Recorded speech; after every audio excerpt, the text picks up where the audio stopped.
A massive trove of documents revealing how the uber rich are hiding their money and assets in offshore accounts. The International Consortium of Investigative Journalists releasing nearly 12 million documents.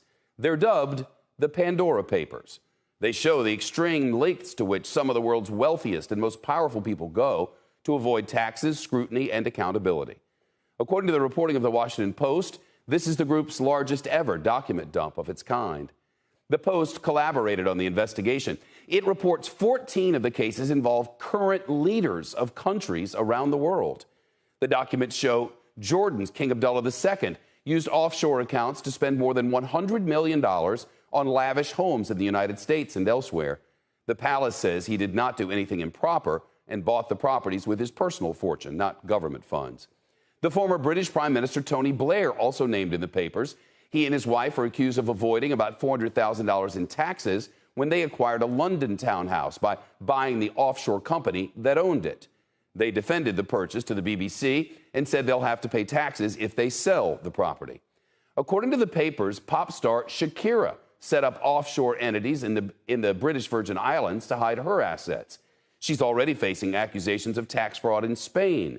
Spokespeople for the singer say she didn't do anything wrong in that case. The Washington Post investigative reporter Debbie Sinzipper is with us now. She's one of the authors of the Post coverage of the Pandora Papers. Debbie, thanks so much. You've been reporting on the millions of documents leaked as part of this for months now.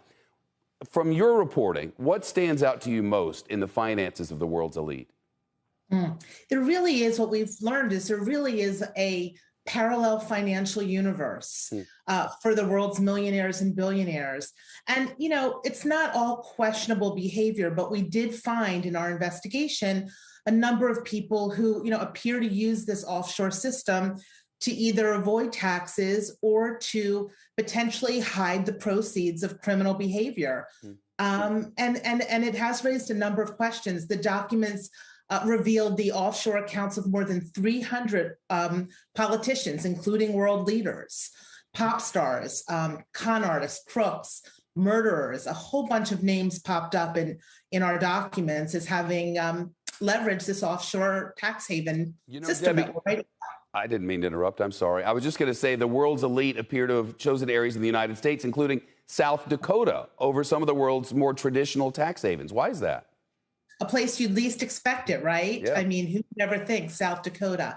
You know, South Dakota has become a global destination for wealth because they passed a series of laws that created a trust industry that allows people to park assets in South Dakota with the guarantee of almost absolute secrecy.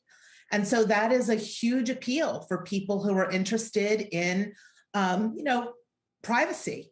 And so it's really become one of the world's top destinations. There really is no more offshore. Really, you know, offshore tax havens is really onshore now in the United States. Wow. You know, the Post's articles on this subject are just beginning, we're told.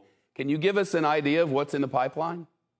Absolutely. We've got a fascinating story coming up tomorrow on looted artwork.